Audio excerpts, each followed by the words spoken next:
Movie के शुरुआत में हम दो बसों को देखते हैं जिसके अंदर कुछ स्टूडेंट्स होते हैं जो स्कूल ट्रिप में घूमने के लिए जा रहे थे और वह सभी बस के अंदर काफी एंजॉय कर रहे थे। तभी इन्हीं में से एक लड़की को देखते हैं जिसका नाम मित्सुको था, जो अपनी डायरी में कुछ लिख रही थी। तभी दो लड़की उसकी डायरी खींचकर उसका पेन नीचे गिरा देती है और जब मित्सुको अपना पेन उठाने के लिए नीचे झुकती है तभी एक तेज हवा का झोंका आता है जो दोनों बसों को बीच से काट देती है और बस में जितने भी लोग थे वह सभी मारे जाते हैं। लेकिन मित्सुको नीचे झुकी हुई थी इसीलिए बच जाती है और जब वह ये सब देखती है तो बहुत डर जाती है, इसलिए वह बस से उतरकर वहाँ से भागने लगती है और हम देखते हैं कि वह तेज हवा अभी भी उसके पीछे लगी हुई है। तभी भागते हुए उसे रास्ते में चार लड़कियां दिखाई देती हैं। तब मित्सुको उन्हें चिल्लाते हुए नीचे झुकने को कहती है, पर मित्सुको उनमें से एक लड़की को तो बचा लेती है लेकिन बाकी तीन लड़कियों को वह तेज हवा काट देती है। तभी उन दोनों को रोड पर साइकिलिंग करते हुए पांच लड़कियां दिखाई देती है और वह लड़की उन सभी को बचाने के लिए उनकी तरफ बढ़ती है, लेकिन तब तक वह तेज हवा उन सभी को काट देती है और इसी बीच वह लड़की भी मारी जाती है,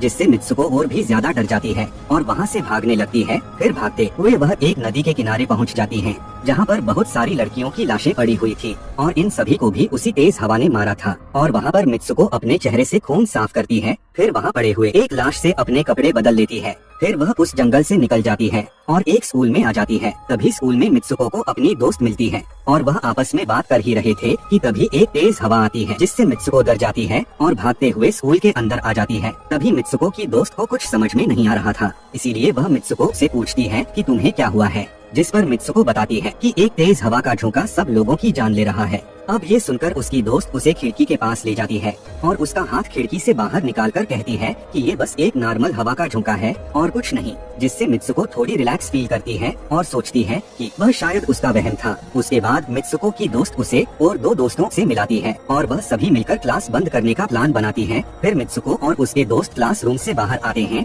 तभी उनकी टीचर उनके सामने आ जाती है और उन्हें देख लेती है, लेकिन फिर भी वह लड़कियां वहां से भाग जाती है। फिर वह लड़कियां भागते हुए एक नदी के पास आ जाते हैं और वहां पर मित्सुको की दोस्त बाकी दोस्तों को बताती है कि मित्सुको ने आज एक सपना देखा था जो मित्सुको को बिल्कुल असली लगता है। तभी उनमें से एक लड़की कहती है कि हो सकता है शायद ये सच हो, जैसे पैरेलल वर्ल्ड में होता है और वहाँ पर सब कुछ इस दुनिया से बिल्कुल उल्टा होता है। फिर ये कहकर वह एक पत्थर नदी की तरफ फेंकती है और कहती है कि देखो यहाँ पर मैंने एक पत्थर फेंका है, लेकिन दूसरी दुनिया में हो सकता है कि मैंने ऐसा नहीं किया हो। फिर तभी अचानक एक मगरमच्छ नदी से बाहर आता है और उस लड़की को खाने लगता है, लेकिन तभी वह लड़की कहती है कि देखो मैंने कहा था ना, इस दुनिया में जो होता है वह उस दुनिया में नहीं होता, तो इसीलिए इसे उस दुनिया में मगरमच्छ ने खाया है, लेकिन इस दुनिया में वह बिल्कुल ठीक है और ये बस हमारा एक कल्पना था। फिर उसी नदी के पास हमें एक बिस्तर बिछा हुआ दिखाई देता है और वह लड़की उस बिस्तर से तकिया उठाकर अपने दोस्तों के साथ पिलो फाइट खेलने लगती है। तभी मित्सुको देखती है कि उसकी उंगली से खून निकल रहा है और साथ ही उसे जंगल में दो लड़कियां दिखाई देती हैं जो उन्हें ही देख रही थी और जब मित्सुको दोबारा उनकी तरफ देखती है तो वह दोनों वहाँ पर नहीं थी। उसके बाद वह सभी स्कूल वापस आ जाते हैं और दूसरी क्लास करने के लिए अपनी अपनी जगह पर जाकर बैठ जाते हैं। तभी क्लास के दौरान मित्सुको को एक तकिया दिखाई देता है और जैसे ही वह उस तकिए को उठाने लगती है तभी उनकी टीचर उन सभी लड़कियों को एक मशीन गन से शूट करके मार डालती है, जिसे देखकर मित्सुको फिर से डर जाती है और मित्सुको के टीचर उसके पास आती है और कहती है कि तुम लोगों की हिम्मत कैसे हुई मेरी क्लास बंद करने की और अब तुम भी नहीं बच पाओगी। तभी मित्सुको की दो दोस्त आकर उसे वहाँ से बचाकर दूसरे कमरे में ले जाती है, लेकिन अब दूसरी टीचर उन दोनों दोस्तों को भी एक एक करके मार देती है। फिर मित्सुको बाकी बची हुई लड़कियों के साथ बिल्डिंग से बाहर भागती है, लेकिन उनकी टीचर उन पर लगातार फायरिंग कर रही थी और सभी लड़कियां अपनी जान बचाकर इधर उधर भाग रही थी। तभी चार लड़कियां मित्सुको के साथ स्कूल से बाहर आ जाती है, लेकिन अब वह जानलेवा हवा उन चारों लड़कियों को काट कर मार डालता है। उसके बाद मित्सुको तेजी से भागते हुए शहर में आ जाती है और जल्दी से वहाँ के एक पुलिस स्टेशन में जाती है और वह वहाँ पर ऑफिसर को सब कुछ बताती है कि कैसे उन टीचरों ने और एक तेज हवा ने उन स्टूडेंट्स की जान ली। तब मित्सुको की बात सुनकर वह ऑफिसर कहती है कि तुमने तो यूनिफॉर्म पहनी ही नहीं है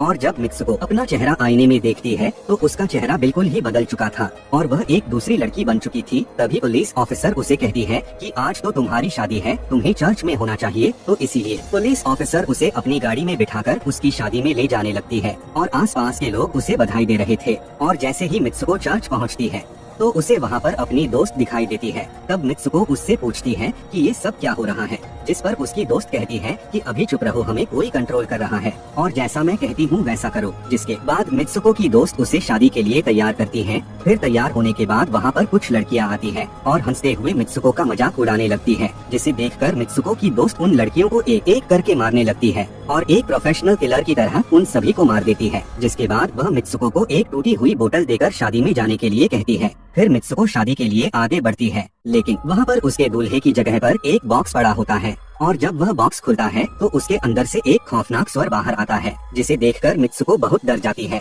और उसके पास जो टूटी हुई बोतल थी वह उसे उसकी गर्दन में घुसा देती है। तभी दो लड़कियां मित्सुको को मारने के लिए आती है, लेकिन मित्सुको और उसकी दोस्त मिलकर उन दोनों लड़कियों को मार देती है और दोनों चर्च से बाहर आ जाते हैं। अब मित्सुको की दोस्त उसे अकेले ही यहाँ से भाग जाने को कहती है ताकि वह उन्हें रोक सके। तब मित्सुको वहाँ से भाग जाती है और एक जगह पर रुककर जब वह अपने आप को आईने में देखती है तो यहाँ पर वह फिर से एक दूसरी लड़की बन जाती है और वहाँ पर दौड़ने की रेस हो रही थी। तभी उसके पास कुछ लड़कियाँ आती हैं और कहती हैं कि तुम तो अच्छी रेसर हो तो तुम भाग क्यों नहीं रही हो, जिसे सुनकर वह दौड़ना स्टार्ट कर देती है और रेस जीतने की पूरी कोशिश करती है। तभी भागते हुए मित्सुको को अपने मरे हुए दोस्त दिखाई देते हैं और साथ ही वहाँ पर उसकी बेस्ट फ्रेंड भी आ जाती है, लेकिन भागते हुए वह देखते हैं कि वही स्वर और उसके दोस्त उनका पीछा कर रहे हैं। तभी उसके दोस्त उससे कहते हैं कि तुम यहाँ से चली जाओ और इस दुनिया से बाहर निकलो, जिसे सुनने के बाद वह दूसरी तरफ भागती है और एक अंधेरी जगह में आ जाती है और वहाँ पर कुछ स्टूडेंट्स होते हैं जो मित्सुको से कहते हैं कि हम सभी मरे हुए हैं और तुम्हें भी मार देंगे।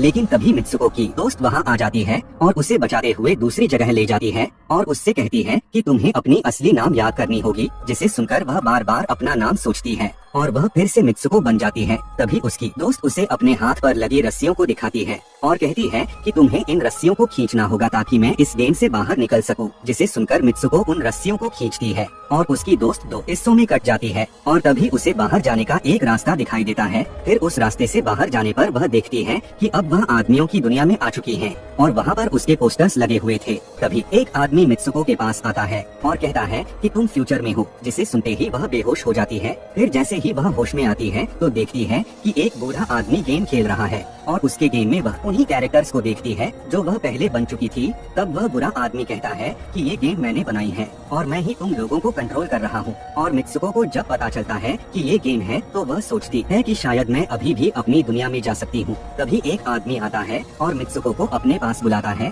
तब वह बुरा आदमी कहता है कि जाओ और गेम के आखिरी लेवल को पूरा करो, लेकिन मित्सुको उस आदमी का गला दबा देती है और कहती है कि अब बस करो हमारे साथ खेलना। जिसके बाद वह उस बूढ़े आदमी का छड़ी उठाती है और अपने पेट में घुसा देती है, जिससे उसकी मौत हो जाती है। तभी हम देखते हैं कि मित्सुको की बाकी कैरेक्टर्स भी अपनी जान ले लेते हैं, जिसकी वजह से वह असली दुनिया में वापस आ जाती है। और इसी के साथ ये मूवी यहीं पर खत्म हो जाती है।